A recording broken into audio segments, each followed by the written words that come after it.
Welcome to Hard Money Jim.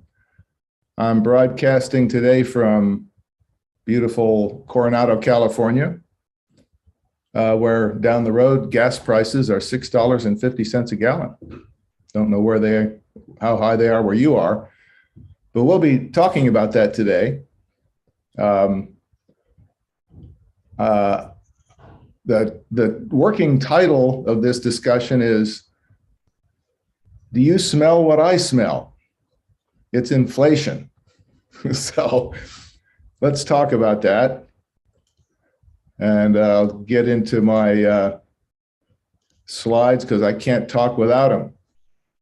Now, you know, here at Hard Money Jim on my broadcasts, as well as the Substack column I wrote, I'm all about understanding money creation and its consequences. Who creates money, how it's created, what are the consequences, short-term, long-term, who is affected more than others.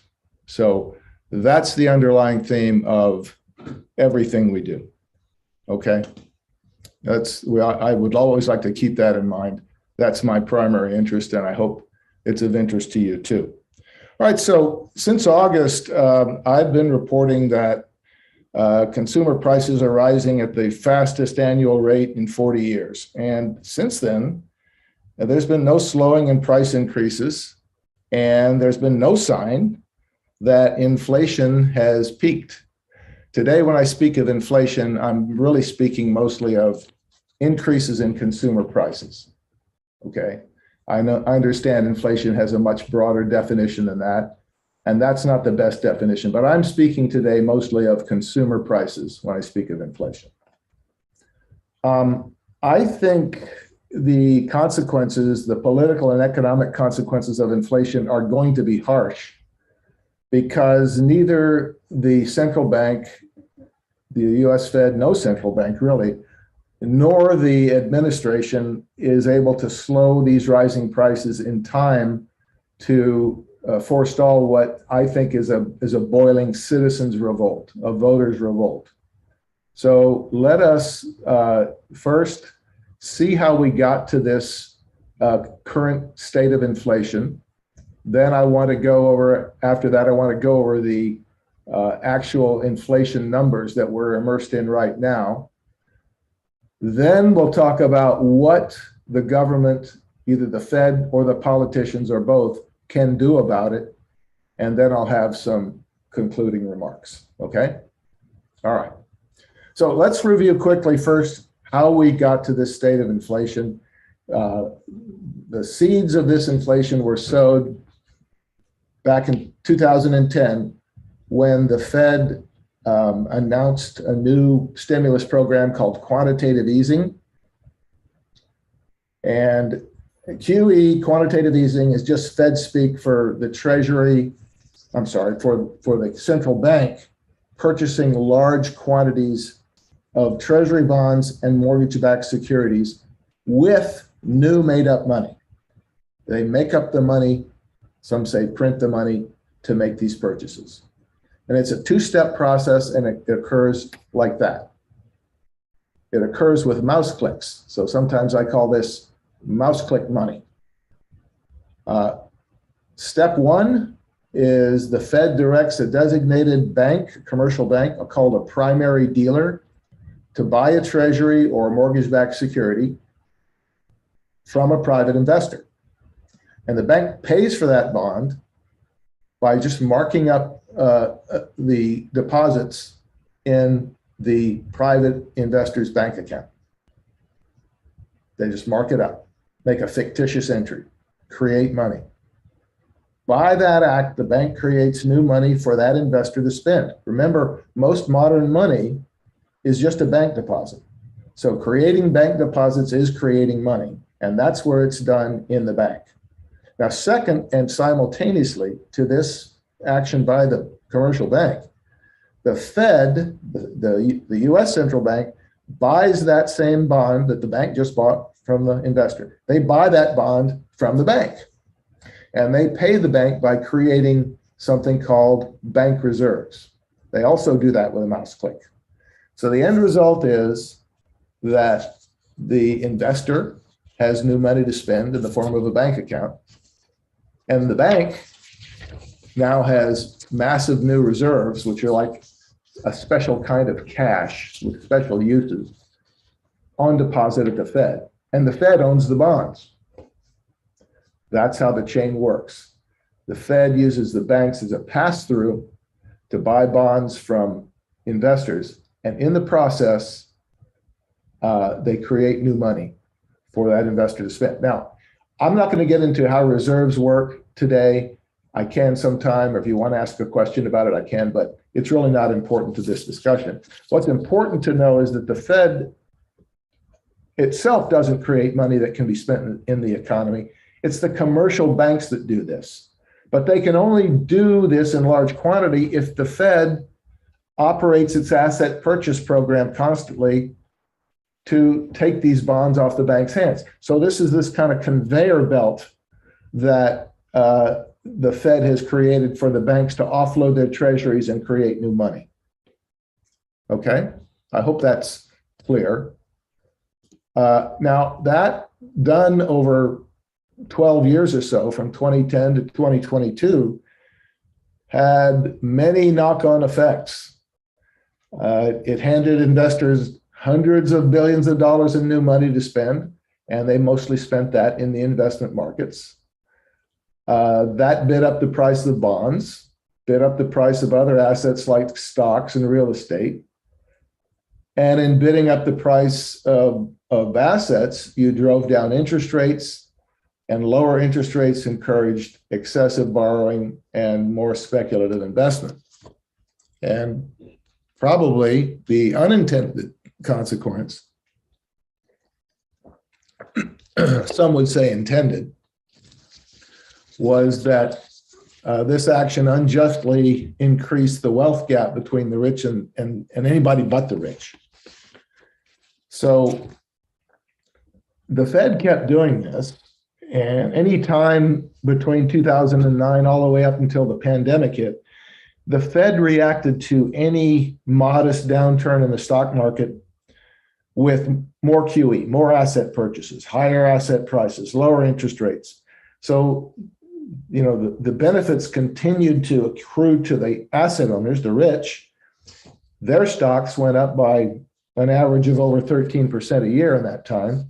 And meanwhile, those folks who were paid in dollars, you know, they lost 2% a year or so on their purchasing power because their inflation was low, but they were still losing, you know, 2% in low inflation. This so-called, this theory behind how this was supposed to work was Ben Bernanke's virtuous circle that he talked about in his famous essay. It's basically a trickle-down kind of Keynesian notion that this kind of demand stimulus, this money stimulus, will increase investment and increase employment and productivity and wages. Now, this did not work as planned, but as long as, frankly, the Fed doesn't know what else to do because it doesn't have really any other tools. As long as quantitative easing did not cause high consumer inflation, enough to ignite a protest, the Fed believed, or pretended at least, that it could continue pumping money like this and inflating asset prices while suppressing interest rates. But then in 2020, you had COVID come along, and the government and everyone panicked with lockdowns and mandates and poor public health decisions that crashed the economy. And there was kind of this fragile prosperity that was broken by the pandemic. And in response to the tumbling asset prices and the higher unemployment, the Fed joined up with Treasury and the Congress to unleash an unprecedented QE, something even bigger than before. And I call it the QE of the pandemic. And it was kind of a tidal wave of money. That this is a graph that you've seen before. It's all this area out here on the right. This little vertical stripe here is the short recession we had when the pandemic hit. But after this, the Fed printed another $6.3 trillion and added it to the money supply over just 2 years. That was more than all the money that had been created in the previous 10. Now, this pandemic QE exercise was different in two ways from previous QE. First, it was much bigger in quantity. As I said, it equaled the previous 10 years combined, but it was also different, importantly, in direction. Unlike the previous QE programs, these supersized asset purchases created new money, new cash that was sent not only to Wall Street bankers and traders, but to Main Street businesses and to their employees and to their customers. And so just about everybody got COVID bucks. And what happened next? Well, I think you know. Consumer prices rocketed. And I want to pause on this a minute. I love this graph because I didn't know this existed until a couple of weeks ago. This is the flexible consumer price index printed by the Fed. These are prices that are not sticky. These are prices that react quickly to changes in demand. And excuse me, let me get this off here. And you will notice this is a rate of increase that over the 10 years prior to COVID, prices were moving along at, say, 2% or less, consumer prices. But then with the flood of money, prices jumped up so that at the end of this, let me go back there. At the end of this report, prices were rising at a rate, look at the upper right there, of over 20%. So, this was supposed to be, temporary, transitory inflation. Just a year ago, the Fed chair, Jerome Powell, was saying, well, inflation is going to stay below 2%. And then 6 months ago, he was saying, well, consumer price inflation was just transitory. And then, then he was saying, well, it's going back to 4% by the end of this year.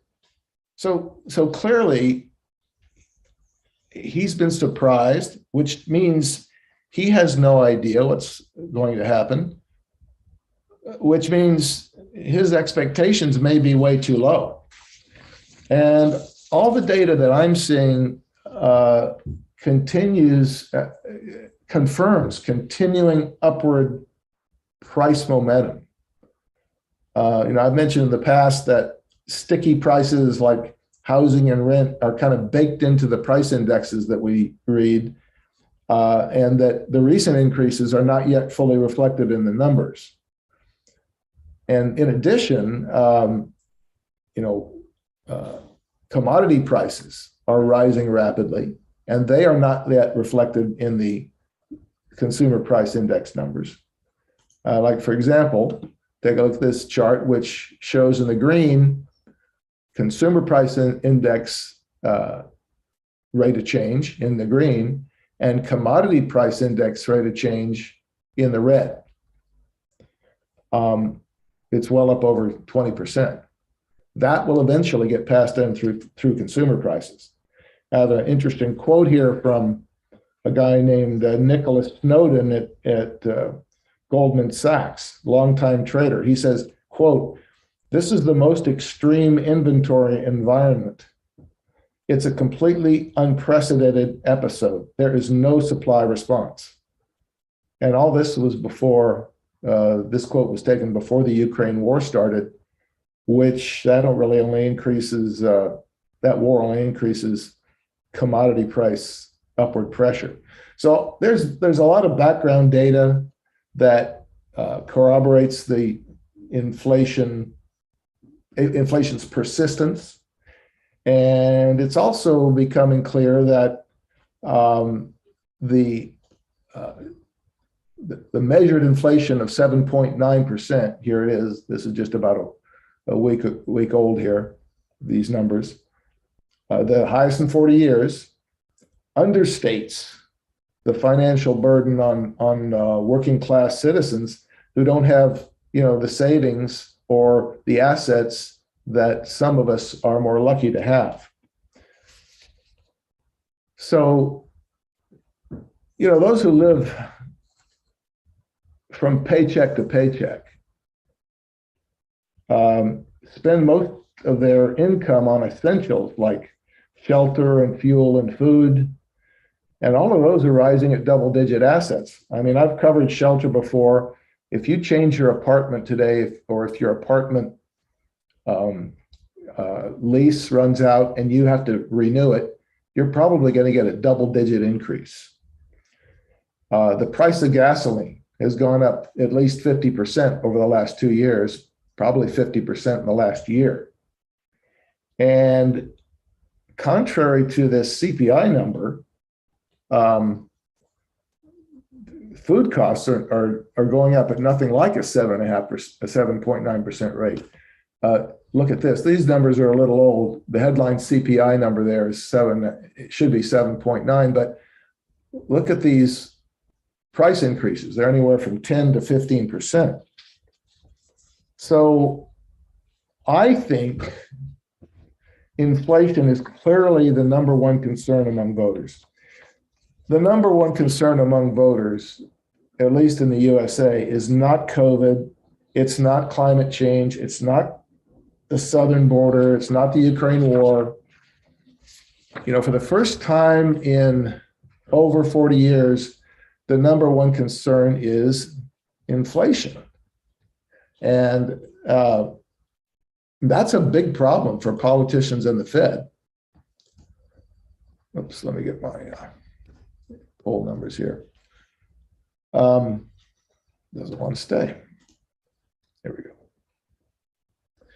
So consumer price inflation hurts everyone, but it's a very different experience for those of us who have assets. And if you have assets, your stocks are up 70%, your home price is up 30% in the last couple of years. That really cushions the blow of 15% food price increases. So you might be irritated by food price inflation, but definitely the inflation you've had in your asset prices cushions that blow. But not everyone's so lucky. I saw a recent Fed survey that says 40% of Americans say that they cannot cover an emergency expense of $1,000. Those are the people who are, living from paycheck to paycheck. So that's 40% of voters. So unless your wages rise with consumer prices, and that is not happening now, you are immediately in big trouble when prices rise 10% or so. So that's kind of where inflation stands today. It's not good. And so let's ask, what is government going to do about that? But before I get into that, maybe I can pause just a minute, see if there's any questions or super chat issues or anything. And I'd be glad to answer questions or acknowledge anything like that if we have something going on. We have no super chats right now. We don't? Okay, thanks, Daniel. All right, so to me, it's not hard to see why inflation causes a lot of anger in voters and a lot of fear in elected officials. I remember double-digit inflation of the 1970s. And at that point, you had economic stagnation and price inflation. And that's when the term stagflation was coined. And it obviously indicates a period of slow economic growth coupled with rising costs. But it had more to it than that. What I remember is stagnant growth or stagnant economy, rising consumer prices, a long bear market in stocks, rising interest rates, price controls, a high crime rate, and social unrest. I am not predicting all those things, but those things can come back just like an old movie because a lot of the ingredients of that stew are back in the mix today. So at any rate, whether we get all those things, and we've already got some of them going on, high prices themselves are a political emergency, and they demand drastic political action. That's how our elected officials, our rulers, our mandarins, our whatever we want to call them, see it. And so far, the Biden administration has just offered token responses, like a sort of a holiday on federal gas taxes and some fairly predictable complaints about corporate greed and threats of a windfall profit tax and that kind of thing. And that reminds me a lot of the 1970s when we had this, started under Gerald Ford and continued under Carter for a while. We had this Whip Inflation Now program, which frankly, it was a national joke even at the time. And really still is. But for the time being, we're just going to get token responses from Biden. But because he seems pretty satisfied to blame the Fed right now for inflation and let the Fed fight the fight. About 2 months ago, he had a speech where he said, "The critical job of ensuring elevated prices don't become entrenched rests with the Federal Reserve, which has a dual mandate, full employment and stable prices." Now, in other words, he's thrown that problem squarely in Biden's lap. So understand, please. He said, "Hey, everybody, inflation is not my fault. There's this guy over here. His name is Jay Powell. His job is to fix inflation. You go ask him. Not my problem right now." All right. So that's what Jay Powell is about. And just a couple of days ago, March 16th, the Fed met. They raised short-term interbank borrowing rates, as they said they would, by about 25 basis points. Now that seems small, 25, 1/4%, but their language and their press releases indicate that they plan to raise short-term rates many more times over the next 18 months to 2 years, perhaps reaching 2.5 or 2.75% sometime in 2023. And even more important than that, though, in my view, is that as the Chair Powell also announced that he's going to stop increasing the Fed's balance sheet, meaning he's going to stop QE, stop buying bonds about the time of their next meeting, which is May. Hasn't stopped yet, but he says he's going to. So Powell and the Fed, in my opinion, are likely going to act aggressively enough to bring the rate of increase in consumer prices down. And then, what happens then? Removing QE has elevated the stock market, so removing it may crash the stock market. But I think things have changed enough for Powell to resist going right back in with more stimulus to prop up the market. And why? Because inflation is politically more of a problem.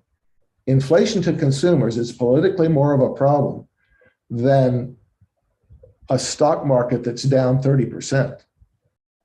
Remember that the Fed's job is to maintain low unemployment and stable prices. Well, unemployment's at 4%.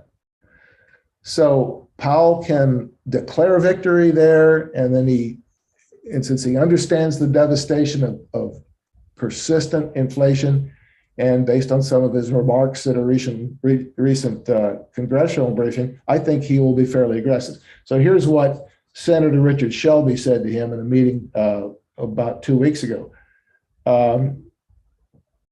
Shelby says, Volcker put the economy, he's talking about Paul Volcker back in 1979. Volcker put the economy in a recession to get inflation under control.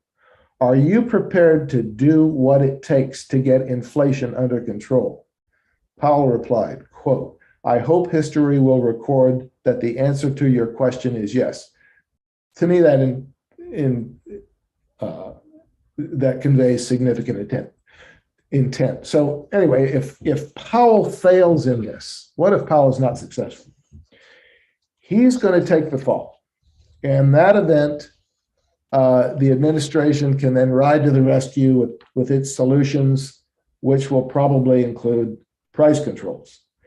Now, if Powell fails, and I think the chance of that is fairly high, what is the likelihood that we're going to get some kind of price controls?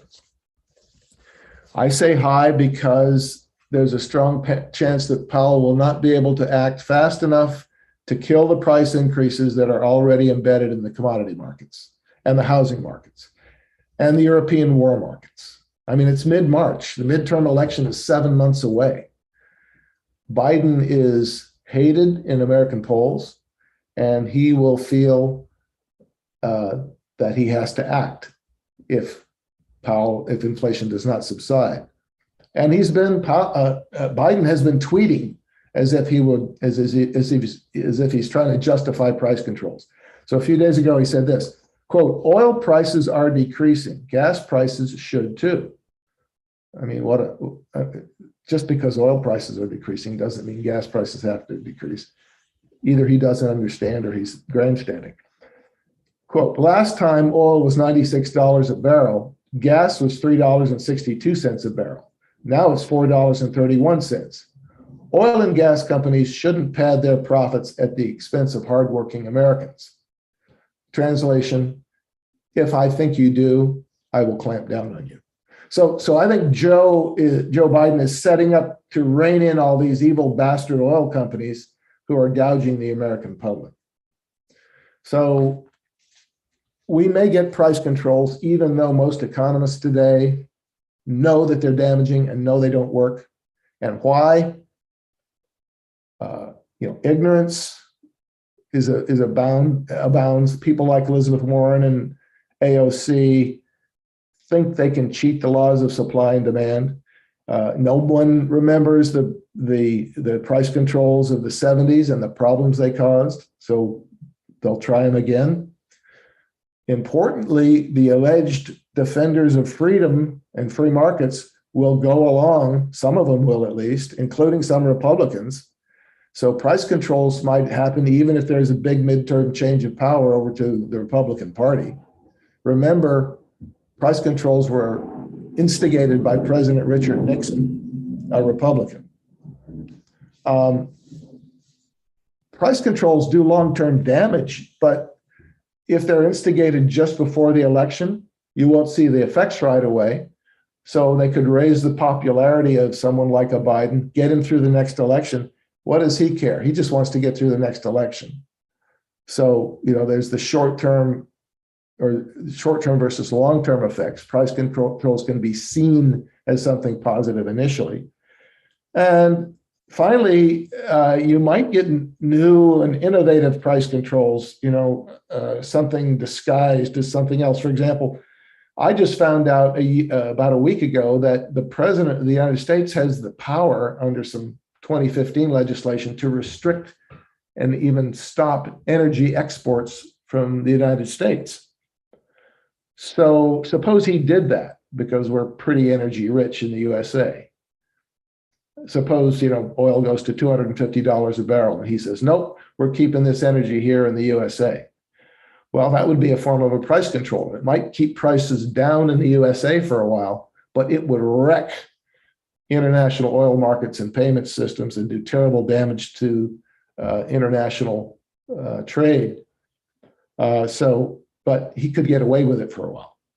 Okay, so for all those reasons, I think price controls are fairly likely if we don't get some relief in consumer price inflation within the next, months. Okay, so I do have a few closing remarks on the Ukrainian situation, but I'd like to pause again here if there's any, issues or questions or super chats. Yes, we have 2 super chats. We already talked about the price controls, but Jeff Bannister, thank you for $10 Canadian, asks, why does the left always blame business for gouging the public when prices go up? Okay, I have a simple answer to that, and I'll give it. Now, there's an ideological answer, which you are probably very aware of, an underlying ideological moral motive, which is altruism. But I'm going to give a more, and I won't go into that because you know that answer probably as well as I do. But I'm going to go into what I think is the more superficial answer and the one used by most economists. Okay. They do it because they understand that a lot of people don't understand what price controls do. Typically people who have never studied economics will blame price controls on the person who charged them that price. So if bacon goes up, people tend to blame the grocer. If gas goes up, people tend to blame the oil companies. They don't see the Fed working in the background, turning the money crank and increasing inflation. They don't see Joe Biden in the background, shutting down production and raising the cost of energy extraction. So because they don't see it, and because you could get away with blaming, putting the proof on just what people perceive superficially, that's how they get away with it. The guy in the street thinks the oil companies, or might buy the notion that the oil companies are just gouging him. And Joe Biden's going to do something about it, by God. And therefore, that could get Joe Biden a vote or two. That's why they do it. We also have a super chat from Bonnie Bertrand for $2. Is there any way to stop this runaway train? Okay.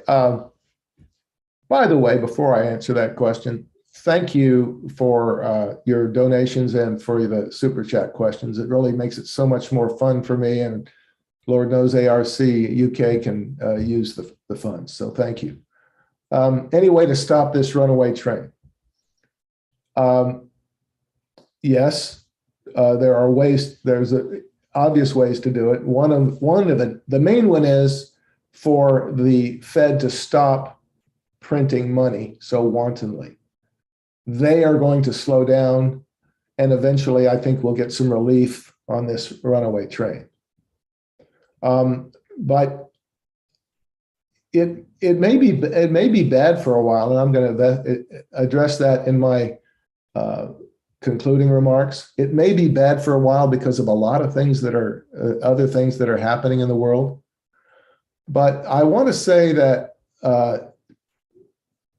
I'm painting a dire picture, but do not despair. Quick story. A few days ago, I went out for lunch with my friend Brian Simpson, who's a professor of economics here in San Diego at National University. And we went through all this, just all that we're talking about today.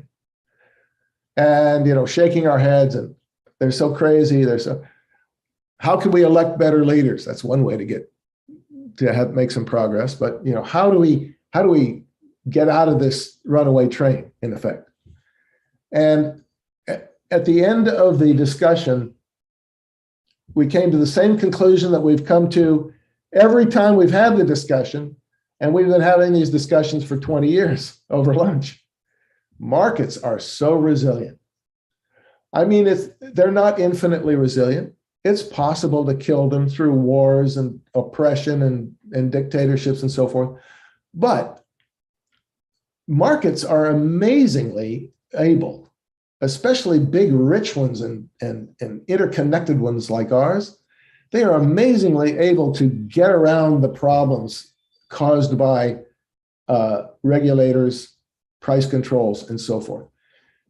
You can still live and prosper and be happy and make a good living and even get wealthy, even when the government makes it harder for you.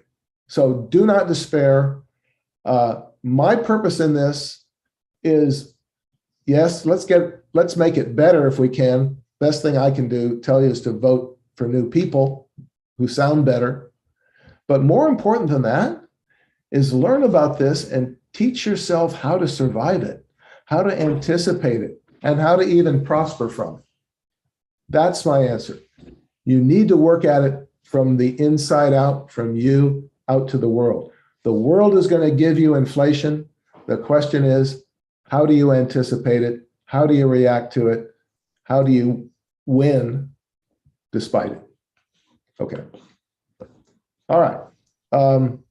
Thank you for those. Thank you. Oh, one more. Go ahead. We have one more super chat from Gene Walters for $1, but he has no question.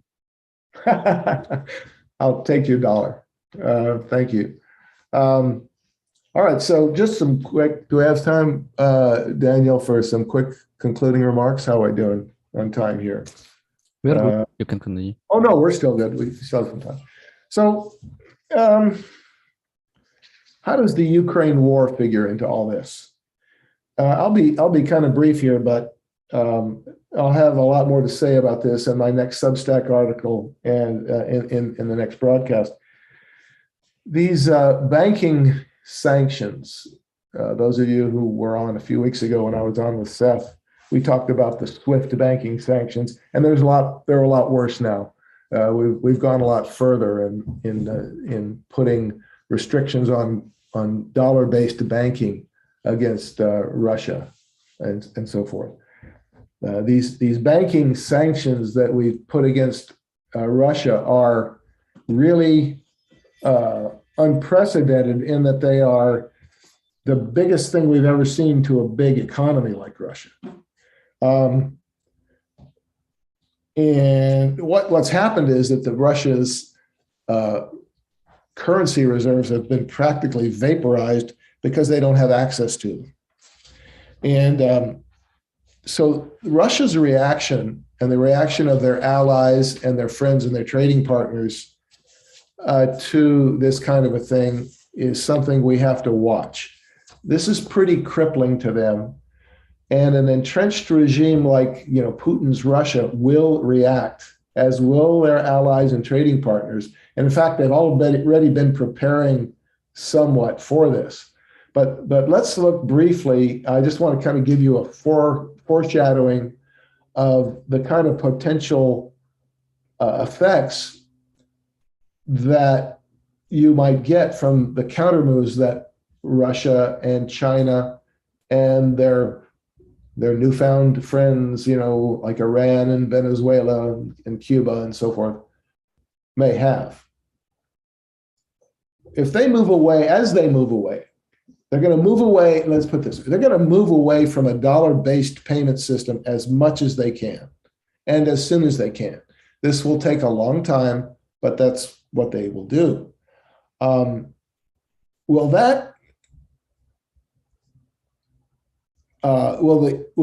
the decreased efficiency and the decreased trade that come from people moving out of the dollar-based payment system increase the division of labor, or will it impair the division of labor? It will impair it. Will the fractured free trade agreements that result from this increase the supply of goods or decrease the supply of goods? They'll decrease. Will the loss of easy trade relationships